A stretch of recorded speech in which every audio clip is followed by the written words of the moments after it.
coloca ele nas pernas para ele não ficar andando. Mas não dorme não. Amém? Glória a Deus. Livro de Mateus.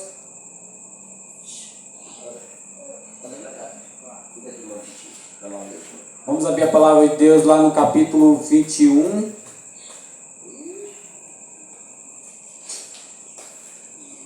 Versículo 12 e 13. Vai falar da purificação do templo. Amém?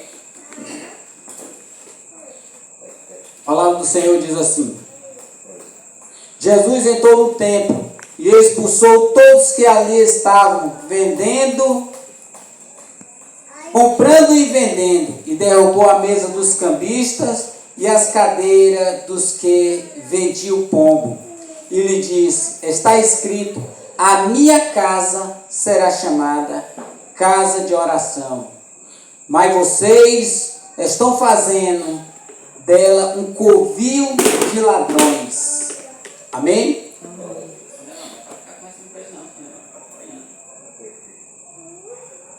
Covil de ladrão. Ou seja, o Senhor aqui, nosso Senhor Jesus, entra no templo para fazer a purificação do templo. Esta semana aqui é a última semana de Jesus vivo antes da sua morte, antes de ir para a cruz. É a semana da paixão, é a semana da Páscoa, é a semana em que Jesus teve a sua semana, os seus dias mais atribulados. Foi a maior batalha espiritual de Jesus. Em todas as semanas foi esta semana. E inicia no domingo. No domingo ele entra no templo. Então começa a discutir ali, expulsando os cambistas e os comerciantes do templo, que se encontram no templo. Senta lá pedindo. Então Jesus entra no templo no domingo e começa a expulsar, ou seja, acabar com o comércio feito dentro do templo. Isso acontece no domingo. Na segunda-feira, Jesus amaldiçoa a figueira. Na terça-feira, Jesus discute com os fariseus no templo. Já na quarta-feira, eles conspiram a morte de Jesus. E na quinta-feira, Jesus comemora a Páscoa, a ceia do Senhor. E então ele lava os pés dos discípulos. Depois ele vai para o jardim do Getsemane. E depois ele alerta Pedro que Pedro vai negá-lo. E também, nessa mesma quinta-feira, ele é preso. Na sexta-feira, ele é levado para o seu martírio, para onde ele vai ser morto e crucificado. Na sexta-feira ele morre crucificado. Então encerra a semana. E aqui nós estamos no domingo, quando ele entra no templo. Ele entra no templo e a primeira coisa que ele faz, ao se deparar com o comércio dentro do templo, é ficar irado, indignado. E começa a expulsar, derrubando mesa, cadeira, pega um chicote feito de cordas, e começa a bater para um lado, bater para o outro, a fim de expulsar dali do templo aquelas pessoas que estavam fazendo do templo do Senhor um comércio. Um covil de ladrões. Porque covil é onde o ladrão vai, rouba e se esconde. Era o que eles estavam fazendo ali. Estavam roubando e correndo para dentro do templo e se escondendo ali.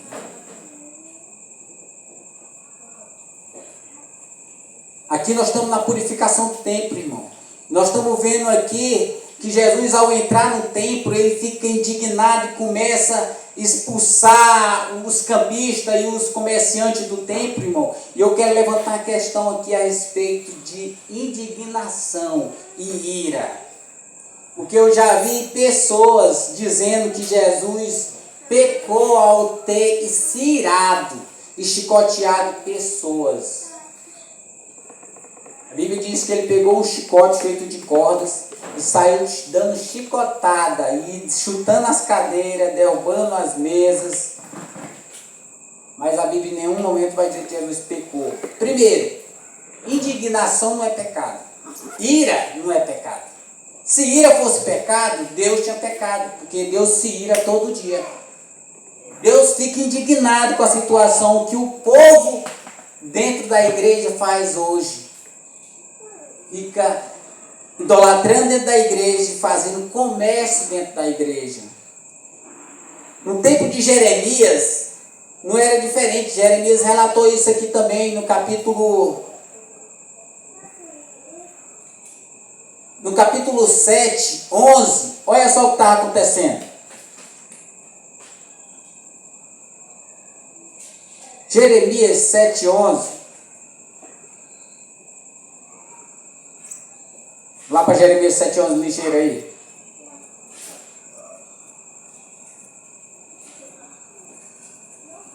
Capítulo 7, versos 11, vai dizer assim. Eu vou começar do 12 para nós entender melhor. Ele diz assim: vocês pensam que pode roubar e matar e cometer adultério e jurar falsamente e queimar incenso a Baal e seguir outros deuses, e vocês não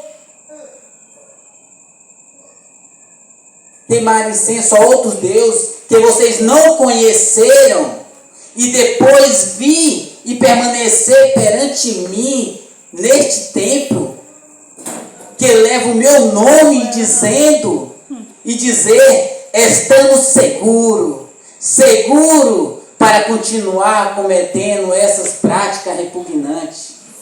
Este templo leva o meu nome, tornou-se para vocês um covil de ladrões.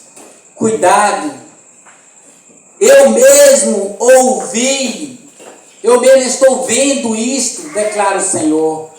Entendeu? Olha o que estava fazendo. Ele estava o quê? Estava roubando, matando, adulterando, adorando outros deuses, prestando culto a outros deuses. E quando eles terminavam de fazer isso, o que eles faziam? Eles corriam para dentro do templo. Aí ficava lá dentro do templo e dizia assim: nós estamos seguros, nós estamos adorando a Deus. Sabe o que é isso, irmão? Hipocrisia. É você viver uma vida ímpia lá fora e depois dentro da igreja fingir ser santo, ser um homem de Deus, uma mulher de Deus. O que Jesus está combatendo aqui, Jeremias também combateu, foi a hipocrisia dos falsos mestres. E mais, olha o que ele estava dizendo. Ele dizia assim, no mesmo, um pouco anterior, ele vai dizer assim: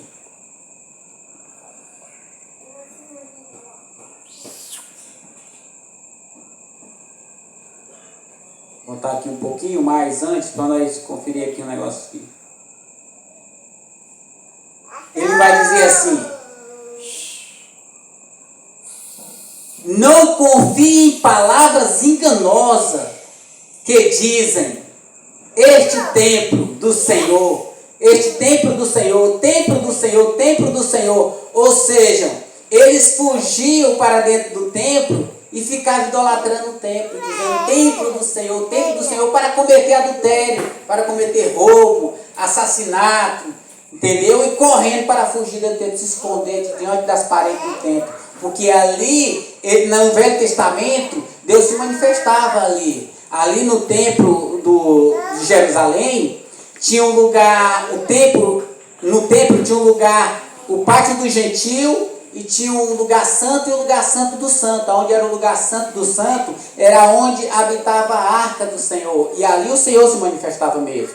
Só que ele estava idolatrando o templo também, achando que aquele templo podia proteger eles, livrar eles da condenação do inferno. E não pode, irmão. O que ele estava fazendo era roubando, matando e adulterando, entendeu? Idolatrando. E achando que por estar dentro do templo, estavam salvos. Não é assim no nosso tempo de hoje? As pessoas não vivem uma vida ímpia lá fora, praticam todo tipo de injustiça e depois dentro da igreja estão lá dizendo que estão salvos. Talvez você já viu alguém dizer que é salvo lá dentro da igreja, mas lá fora ele não vive uma vida de um salvo. Vive uma vida normal como os ímpios vivem lá fora. Nós temos que tomar muito cuidado com a falsa segurança da salvação. O que tem de crente nessa falsa segurança da salvação, que no dia do juízo vai dizer assim: Senhor, mas em teu nome eu expulsei demônio, em teu nome eu preguei o evangelho, em teu nome fiz sinais e maravilhas. E o Senhor vai responder assim: apartai de mim, você que pratica iniquidade, eu nem vos conheço. Viu, irmão? O Senhor não está preocupado com a obra que você pode fazer com as suas mãos, não. O Senhor está preocupado com a maneira que você vive. Como que você vive? Será que você vive uma vida reta? Uma vida santa, como Jesus diz: seja santo como eu sou santo. Entendeu? Era assim que estava vivendo no tempo de Jeremias. E não é diferente do nosso tempo hoje. E aqui o Senhor chega dentro do templo e começa a expulsar aquelas pessoas que estão fazendo comércio. Eu pergunto a vocês, é diferente de hoje, do tempo de Jesus para cá? Mudou muito? Será que hoje ele não faz comércio dentro do templo? Hoje eles vendem o quê? Eles vendem o tecido do templo. Eles vendem, alguns séculos atrás, a Igreja Católica estava vendendo indulgência, ou seja, perdão de pecado. Estava vendendo pedaço de madeira, dizendo que era da cruz de Jesus. Ao ponto de os estudiosos dizer que eles venderam tanto pedaço de madeira que dava para construir o Titanic. Só de pedaço da cruz de Jesus.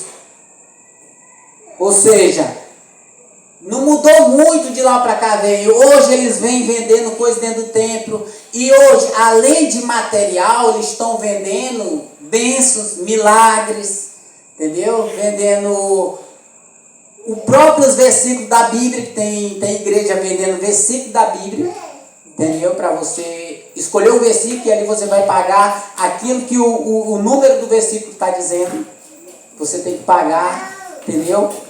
É o comércio, irmão. O comércio não mudou, só fez aumentar e mudou a estratégia do comércio. Que antes eles vendiam pombo, vendiam animais para fazer expiação pelo pecado, faziam o câmbio das moedas, mas hoje eles vendem bênção, eles vendem milagres, entendeu? E além disso eles vendem tijolo ungido, toalha ungida, sabonete ungido, camisa suada, roupa de pastor suada, os pedaços da roupa de pastor suado para você levar para casa, ungida, para você botar dentro de sua casa para espantar, mal olhar. Ou seja, hoje eles estão vendendo pior do que naquele tempo. Aquele tempo eles entenderam que ali era um meio de vida. Por quê? Porque tinha judeu espalhado no mundo todo na época. Então, nessa festa, nesse tempo, eles tinham que se reunir em Jerusalém para levar os seus animais como sacrifício. E os fariseus e os mestres da lei, eles vendo isso, o que eles pensaram? Olha, rapaz, eles têm que trazer os animais de fora. Nós que somos responsáveis por avaliar os animais, para saber se os animais estão bons para o sacrifício, vamos dizer que os animais dele não prestam. E que eles têm que comprar os nossos animais aqui no templo. Então eles pegaram isso daí como meio de vida. Estavam vendendo os animais na praça do templo. Vendendo os animais. E também os cambistas estavam fazendo o câmbio das moedas. Ou seja, a moeda lá era a moeda de Tiro. Era uma moeda diferente. Era uma moeda cara. E a moeda de estrangeira não tinha valor. Então quando chegava lá, eles faziam a troca da moeda. Era como se você chegasse lá com R$1. E a moeda de lá do tempo era o dólar. Vale R$5,50. Ou seja, você tinha que levar muito real para trocar em pouco dólar lá. Era mais ou menos assim. Então a moeda de Tiro era uma moeda muito cara. E você precisava ter muito dinheiro para você poder arrumar o dinheiro para poder dar de oferta. Senão você ia ter que dar pouco oferta por conta disso. Se você não tivesse muito dinheiro. Isso daí soou para Jesus como sendo roubo. E de fato era roubo, porque eles cobravam a taxa absurda das pessoas que vinham de fora, principalmente aquelas pessoas que não eram judeu, porque eles estavam comercializando, não era dentro do templo, era fora do templo, era no pátio, numa praça que tinha fora do templo. E ali era o único lugar onde os gentios, nós, poderíamos chegar para prestar culto a Deus, adorar a Deus, era no pátio, fora do templo. Mas aquele pátio estava lotado de cambistas, de pessoas vendendo, comerciantes vendendo animais. Entendeu? Quando Jesus chega e vê que o único lugar onde o povo estrangeiro podia estar, estava ocupado de feirões, pessoas comercializando, Jesus ficou indignado com aquilo dali, porque ele vai dizer lá em Marcos, vai dizer assim, o templo, ele vai dizer assim, o templo do Senhor é um lugar de adoração, um lugar de oração para todos os povos. Quando ele diz todos os povos, ele está citando os gentios, que não podiam entrar no lugar santo do santo, não podiam entrar no lugar santo, somente os judeus podiam entrar no lugar santo. O gentio tem que ficar no pátio, lá fora. E o pátio estava ocupado por pessoas, comerciantes e cambistas. Ocupando, fazendo feira. E outra, é muito interessante que Jesus ficou indignado, mostrando toda a ira dele ali, a ponto de sair escoteando todos que ali estavam. O comércio era fora do templo, não era dentro do templo não. E hoje eu estou falando, é dentro do templo. É diante das quatro paredes do templo que eles estão comercializando hoje. Jesus foi indignado com a praça do templo que era lá fora. Agora imagine se fosse hoje, como é que Jesus olha para a igreja hoje? Comercializando dentro da igreja, dentro do templo da igreja mesmo. No púlpito da igreja, vendendo bênção, vendendo milagre.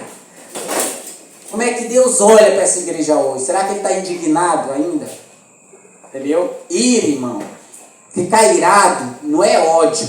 Ira não é ódio. Ira é indignação por conta da injustiça. E eu, irmão, se eu e você, como cristãos, se nós não ficar indignados, irados, como Cristo ficou, por conta da injustiça, irmão, nós temos que analisar se nós realmente estamos na fé. Porque um homem de Deus, irmão, ele não pode olhar para a injustiça e aplaudir. Ele não pode olhar por algo injusto estando acontecendo diante dos nossos olhos e simplesmente baixar a cabeça em nome da piedade, irmão. Nós não podemos fazer isso não, que uma vez nós estamos fazendo isso, nós estamos negando a Cristo, irmão. Negando a santidade de Cristo. Cristo nos chamou para ser soldado, para o seu exército. Não foi para estar sendo covarde, sendo omisso contra a injustiça, não, irmão. Nós estamos aqui para combater a injustiça, os falsos mestres e as heresias dos falsos mestres. Essa é a nossa luta aqui, irmão, é o bom combate nosso. O apóstolo Paulo morreu, irmão, foi morto, martirizado, e ele combateu o bom combate. Qual foi o bom combate? Foi a luta contra os falsos mestres, contra as heresias do seu tempo. Isso aí foi o bom combate do apóstolo Paulo. E nós não podemos botar uma máscara no rosto e achar que está tudo bem não, tudo normal não, irmão. Não é normal nós olhar para o templo hoje e ver pessoas negociando dentro do templo não, comprando e vendendo dentro do templo não, pessoas negociando os versículos da Bíblia, negociando bênçãos, milagres. Jesus disse assim, de graça receber, de graça dê, irmão. Pessoas vão pregar o evangelho e cobra fortuna para pregar o evangelho. Pessoas que vão louvar a Deus e cobra um absurdo para abrir a boca e louvar a Deus. Vocês já estão louvando para si mesmo, não é para Deus. Porque se fosse para Deus era de graça. Entendeu? O evangelho chegou a nós de graça. A salvação chegou a nós de graça. Como que nós podemos fechar os olhos diante de tudo isso, irmão?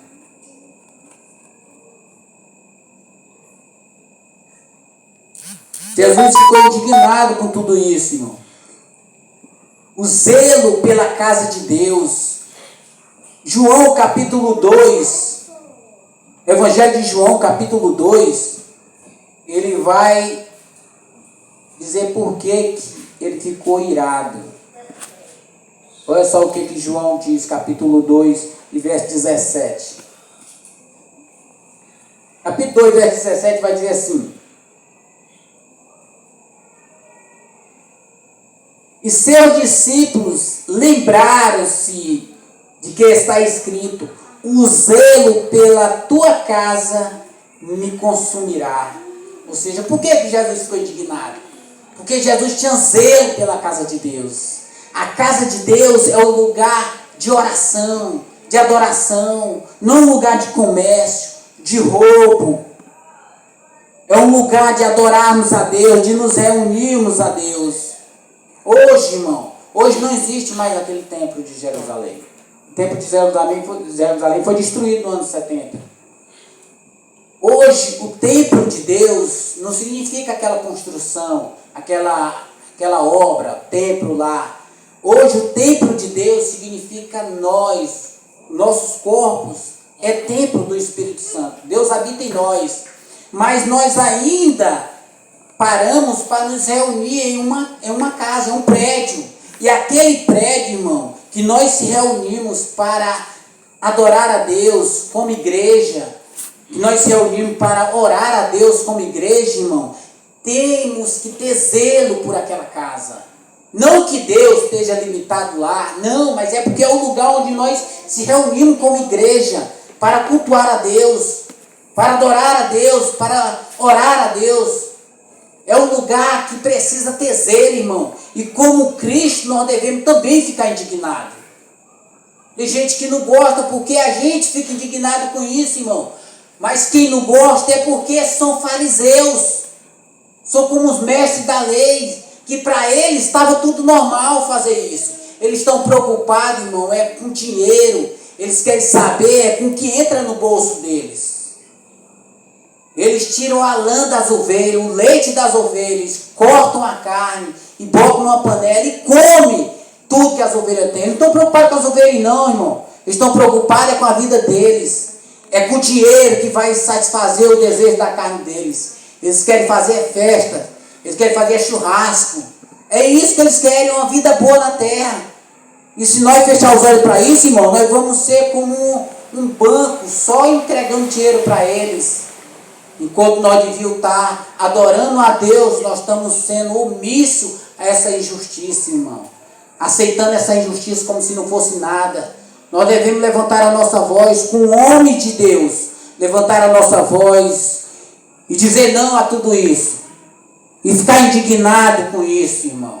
Não aceitar essa corrupção dentro do templo. Dentro do lugar onde nós nos reunimos como igreja. Para adorar a Cristo, adorar ao Senhor, entendeu? Nós devemos ter zelo, irmão, zelo. Essa palavra foi tirada não somente do Novo Testamento, João tirou essa palavra do Velho Testamento, Salmo vai dizer isso, Salmo 69, olha o que diz em Salmo 69, 9.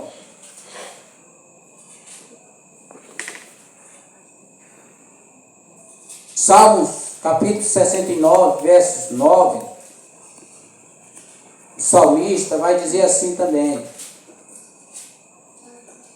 69, verso 9, vai dizer assim: pois o zelo pela tua casa me consome, e os insultos daqueles que te insultam caem sobre mim.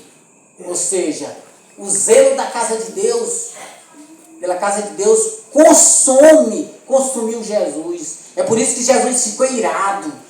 Jesus demonstrou a sua indignação ali, porque ele estava fazendo da casa de Deus um covil de ladrões, entendeu? E a palavra certa é ladrões mesmo, porque eles estão roubando o templo, roubando as ovelhas de Deus e o templo do Senhor. E lá eles dizem: estamos seguros, porque estamos na casa de Deus. Eles estão sendo enganados, e enganando a muitos. E os insultos deles, irmão, devem deixar a gente indignado também. Eu fico indignado com isso, irmão. Eu não aceito isso não. Entendeu? E se alguém que professa a fé em Cristo Jesus aceita isso, irmão, você está sendo um covarde. E a palavra de Deus diz que não tem pacto com covarde. O espírito que habita em nós, irmão, não é um espírito de covarde, mas é um espírito de poder. Não devemos ter medo da morte, não, irmão. Nós devemos lutar pela justiça, ainda que para isso nos custe a vida. Antes de nós, homens e mulheres, lutar, irmão, para que nós estivéssemos aqui hoje, para que nós tivéssemos a Bíblia em nossas mãos. Eles deram a própria vida para que nós estivéssemos aqui. Nós somos frutos de muitos, irmão, que passaram antes de nós, pelo mesmo que nós estamos passando, e também por situações piores do que nós. Talvez nem se compare ainda com o que eles passaram. E eles não foram covardes, irmão. Muitos morreram esfolados, outros arrastados pela cidade, por carruagem, outros colocados numa cruz, outros cerrados ao meio. Foi assim que eles morreram, irmão. Mas eles não negaram a justiça de Deus. Eles não foram covardes, eles não botaram a mão nos olhos para deixar passar tudo como se não fosse nada, irmão. E nós vemos isso acontecer diante dos nossos olhos, e às vezes nós fechamos os olhos para isso, e não reivindicamos o direito que nós temos de estar na casa de Deus, de ter uma casa com zelo, irmão. É direito da igreja, irmão, ter uma casa com zelo para adorar a Deus. E os falsos mestres estão no nosso meio, irmão. Eles não vão parar com isso, mas nós não devemos se acovardar. Ainda que para isso nós venhamos a ser xingados, chamados de hipócrita, tratado como um de fora, como um ímpio. Nós conhecemos a nossa fé, irmão. Nós sabemos em quem nós temos crido e sabemos para onde nós vamos, como nós partir daqui, irmão. Entendeu? Se você tem fé, a fé verdadeira, a fé salvífica, está habitando dentro de você, irmão. Não feche seus olhos diante de uma injustiça. Levanta a sua voz. Fale. Proteste, se possível for, diante dessa injustiça. Mas não se cale. Cristo fez isso, irmão. E se ficar indignado, eu repito, não é ódio. Indignação não é pecado. Indignação, irmão, é uma justiça por uma obra justa. Jesus ficou indignado, foi pela sua justiça. Porque ele, por ser um homem justo, não podia aprovar uma injustiça que estava acontecendo no templo, irmão. E nós, como servo de Cristo, irmão, devemos também lutar pela justiça. E mostrar indignação, ira diante deles. É claro que nós não vamos espancar ninguém, mas nós vamos lutar pela verdade, pela justiça, pelo direito de cultuarmos a Deus. Amém? Com seriedade e com dignidade e honestidade. Amém? Glória a Deus. Vamos ficar de pé?